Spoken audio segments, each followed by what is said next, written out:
If you've been on the communist side of the internet for any amount of time, I would take a guess that you've run into the socialist commodity production debate, or at least seen people from different tendencies throw verbal bricks at each other, claiming that their position is the correct one. While this isn't too different from how literally any interaction of opposing ideas goes down on the internet, this debate about socialist commodity production stands out to me as one of the most prevalent. The line of division is typically drawn between the Marxist-Leninist or Stalinist camp and the Italian left communist or Bordeghist camp. While yes, other tendencies do have their say, it's more often than not between these two groups, largely due to the historical basis in which this debate falls. During his premiership of the Soviet Union, commodity production did take place, and Stalin gave his theoretical defense of this, how commodity production can take place within a socialist nation, primarily in his text, Economic Problems of Socialism in the USSR. This book, which was met with a lot of vitriol from across the communist world, was famously criticized by Amadeo Bordiga in his text, Dialogue with Stalin, a book that has a questionable description when searched up on Google. I fucked up the cover and the trim size of the book, so don't buy this, bruh. If you buy it, that's just on you. Now I warned you, the trim size is off and you don't want to buy this version. Buy the other one. Whilst I am neither Marxist-Leninist nor Bordeghist Italian left-com, I'm actually a part of this very niche underground tendency where we fully understand Marx more than everyone else, and all we really do with that knowledge is host a Spinoza book club on RedNote. I am still a Marxist, and so I thought we could go through what Marx said on the topic. As per usual, all sources will be cited in the Google Doc in the description. To first understand what we mean by commodity production is impossible within socialism, at the risk of falling into semantics, let us define our terms. And it should be no surprise to anybody that we first need to comprehend what a commodity is. Thankfully for us, Marx spends an incredibly long time explaining this at the very beginning of Capital. Marx begins with the commodity in his critique of political economy, not because he felt like it, nor because the commodity was chosen at random. Marx begins with the commodity because it is the fundamental core of capitalism. It's the building block of the capitalist economy. For Marx, a commodity is an object external to us that possesses a twofold nature. Firstly, we have its use value, which is self-descriptive. Its use value comes from how useful it is. And the second part of the twofold nature, the aspect that makes a commodity rather than just an object, is its exchange value. Again, kind of self-explanatory, how much an item can be exchanged for, e.g. X silk can be traded for Y gold. It should be noted that a commodity isn't just an item, it is a phenomenon developed out of a certain mode of production.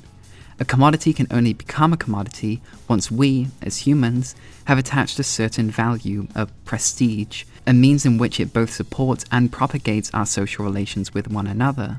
This is to say that the commodity is the form taken by a social relationship.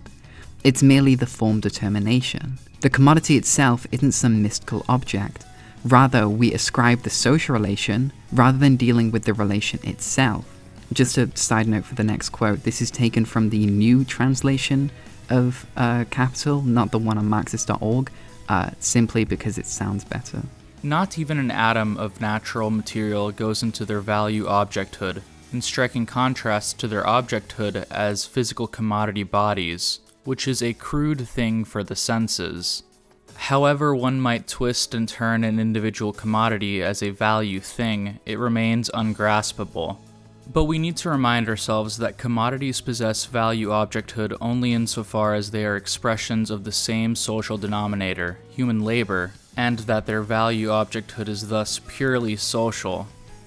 Now, for commodity production, there's really two types that we must discuss. The first being simple commodity production. Now, it should be stated that Marx doesn't actually use the term simple commodity production. This is an addition from Engels. Furthermore, it's heavily debatable if Marx's Capital is even a historical work, as much as Engels would like it to be. Simple commodity production, as explained in the beginning of Capital, was not a definitive historical epoch. It is just commodity production as a whole, reduced to its barest bones so it can be more easily discussed. With that said, commodity production is not an inherently capitalist feature. It appeared in previous modes of production, like for instance, the feudal mode of production through the existence of artisans. These commodity producers would create products not for consumption but for exchange. e.g., an artisan may create more pottery than they needed with the hopes of exchanging it. The commodity is traded for money, and that money is used to purchase more commodities, whether that be food, clothing, or more clay to continue making pottery. However, an important point should be made here. Since Marx's critique of political economy is not a historical one, but a theoretical one, making the claim that simple commodity production existed in feudalism, for example, is a little dubious to say the least. The idea that the artisan selling pottery was exchanging on the basis of equivalence cannot be verified. Like the commodity, exchange value is also a form determination, a category that can only be found within the capitalist mode of production. The second form of commodity production is generalized commodity production, when commodity production is, unsurprisingly, generalized across all of society. When the products of society primarily take the form of a commodity. Commodity production can only become generalized once technology and capital have advanced enough to facilitate its generalization. Marx notes that once commodity production has become generalized, it implies that labor appears as wage labor, meaning that the proletarian class and, inversely, the bourgeois class are also present within this society. Therefore, generalized commodity production is capitalist production. It is the production of goods for exchange for their exchange value. The characteristic 1 of the product as a commodity and 2 of the commodity as a product of capital already implies all circulation relations. That is, a definite social process through which the products must pass and in which they assume definite social characteristics. It likewise implies definite relations of the production agents, by which the value expansion of their product and its reconversion, either into means of subsistence or into means of production, are determined. The existence of commodities as the product of capital, as Marx says, already implies circulatory relations and also implies the relation of the production agents. So just the mere existence of generalized commodity production presupposes the whole capitalist system, and vice versa. They are the same thing. The major takeaway from this discussion is that the commodity is a social relation between people, whether in simple commodity production, the small exchanging of goods for money, or the behemoth that is Amazon, delivering packages to hundreds of thousands of people. At its very core, the commodity only becomes thus once humans have given it that meaning. It is a conceptual category of capitalism. Something that may come as a surprise to some viewers is that Marx himself never actually made a distinction between the terms socialism and communism. At the time Marx was writing, socialist was a term typically ascribed to another sect of writers, notably the utopians. This is a topic Engels discusses in the preface of the 1888 English edition of the Communist Manifesto, a quote that I'm not going to read out here because it takes too long. Though the socialism-communism distinction was not labelled as such, that did not mean that the progression of history, for Marx, went entirely unlabelled. Instead, Marx made the distinction between higher and lower phase, or stage, communism. For our purposes, we will need to focus on the lower stage of communism, as this is the phase of development that has been colloquially come to known as socialism, with higher phase communism being referred to as simply communism. This development in terminology came from Lenin's State and Revolution, but it's not entirely relevant to what we're discussing today. So just to be clear, socialism is not a stage within communist development for Marx. There is capitalism, the dictatorship of the proletariat, then lower phase communism, and then higher phase communism. Both of these phases are communism, according to Marx. The clearest description that Marx gives of lower phase communism, now socialism, can be sourced from the first chapter of Critique of the Gotha program, or Gotha, I'm not German. I'll not read you out the entire passage, just the key parts that are necessary for our purposes, but I recommend you read it all for yourself. What we have to deal with here is a communist society, not as it has developed on its own foundations, but on the contrary, just as it emerges from capitalist society, which is thus, in every respect, economically, morally, and intellectually, still stamped with the birthmarks of the old society from whose womb it emerges. But these defects are inevitable in the first phase of communist society, as it is when it has just emerged after prolonged birth pangs from capitalist society. Now, I believe where a lot of people get tripped up is on the line, in every respect, economically, morally, and intellectually, still stamped with the birthmarks of the old society from whose womb it emerges. A lot of people will take this at face value and state, well, it's okay if a socialist society has aspects of capitalism because it still has the imprints of capitalist society, right? Well, not exactly. Pay close attention to this line. What we have to deal here is a communist society, just as it emerges from capitalist society. And we know that communism is a stateless, classless, and moneyless society, even if there's a worrying amount of short-form creators who don't really like that description. Just for the sake of being as clear as possible here, take this quote from Marx. What I did that was new was to prove 1. That the existence of classes is only bound with particular historical phases in the development of production. 2. That the class struggle necessarily leads to the dictatorship of the proletariat. 3. That this dictatorship itself only constitutes the transition to the abolition of all classes and to a classless society.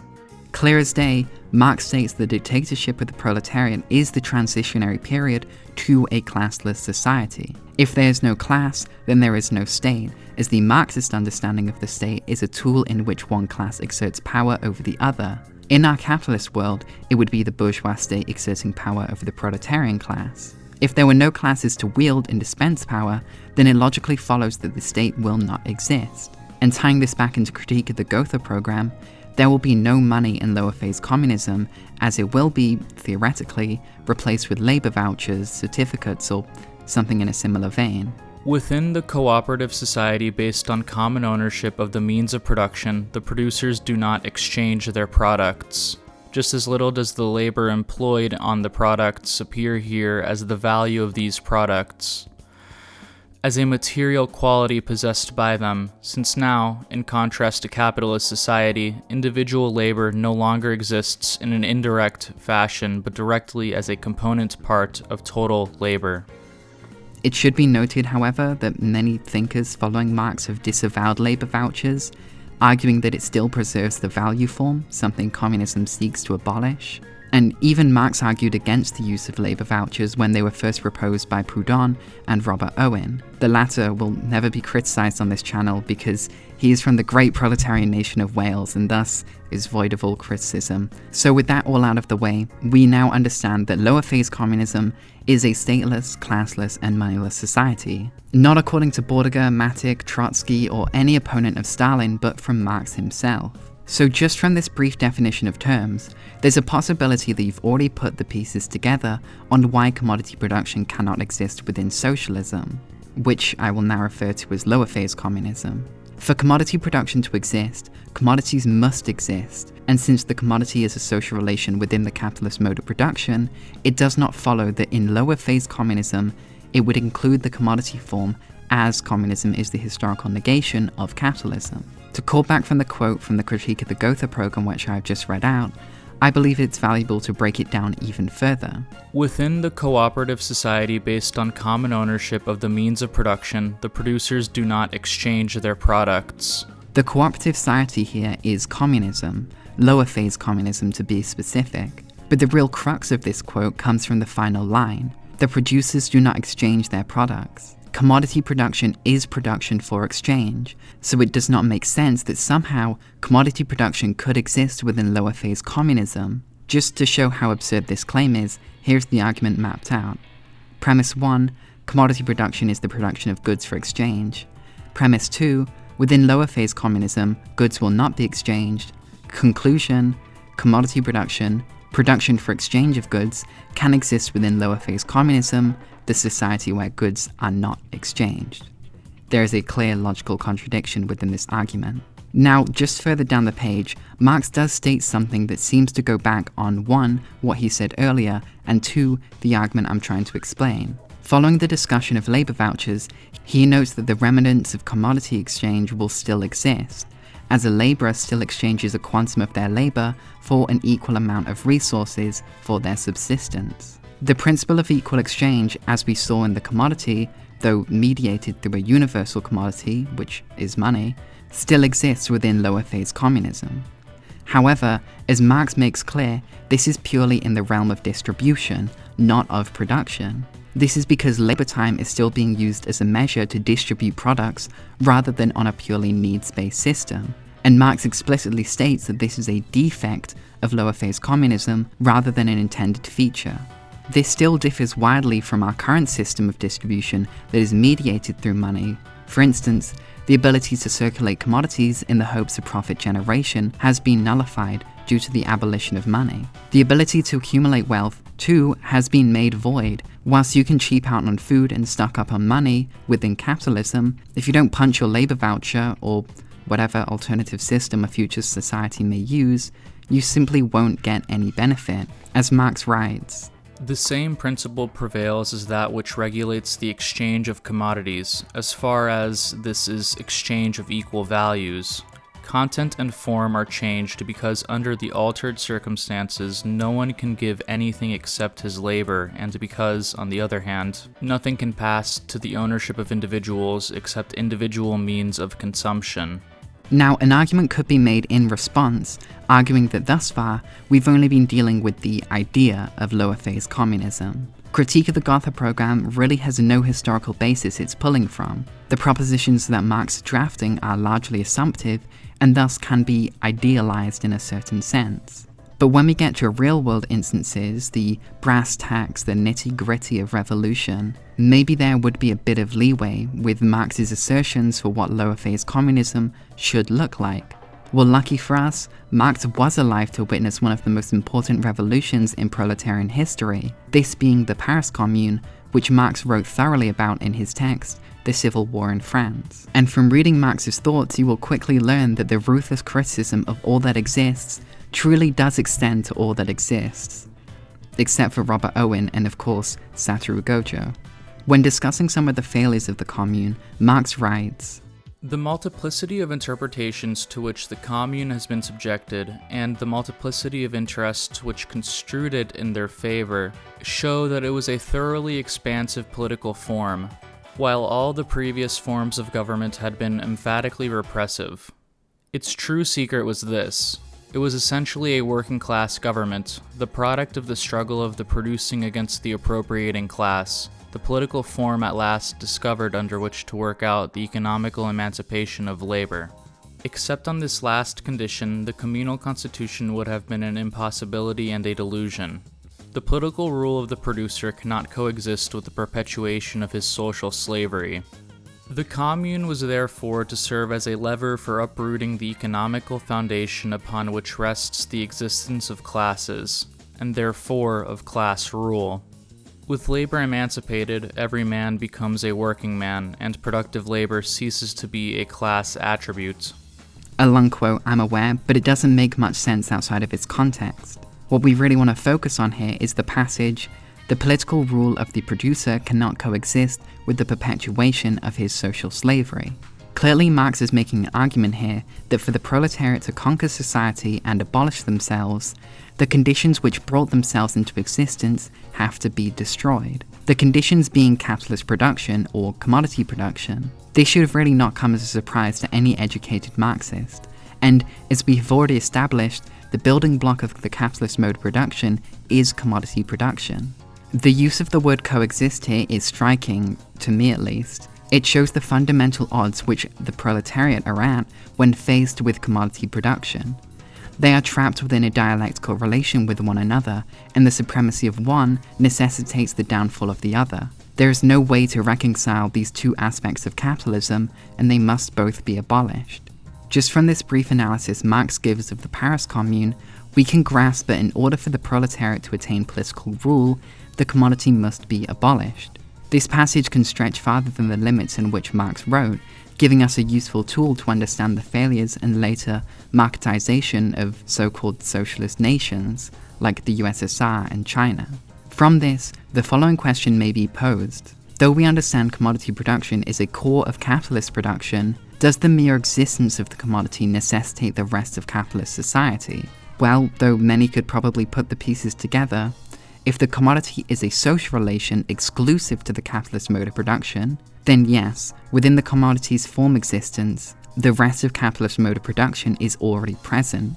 As Marx writes in the third volume of Capital, Furthermore, already implicit in the commodity, and even more so in the commodity as a product of capital, is the materialization of the social features of production and the personification of the material foundations of production, which characterize the entire capitalist mode of production. Now, there could be some confusion when confronted with another quote from Marx I see passed around during conversations on socialist commodity production. The production and circulation of commodities, however, do not conversely presuppose the capitalist mode of production for their existence. On the contrary, as I have already demonstrated, they also exist in pre-bourgeois social formations. They are the historical presupposition of the capitalist mode of production. At first glance, this could seem like a contradiction in Marx thinking, and, in a gross misreading, could be used to justify the existence of commodity production in lower phase communism. This is simply Marx saying that commodity production, simple production for exchange, existed in historical epochs before capitalism rose. This is different from the commodities we interact with today due to their generalized form. As Marx explained in the previous quote, in the commodity as a product of capital, when commodity production is generalized, meaning that labor power has been commodified, is the materialization of the social features of production which characterize the entire capitalist mode of production.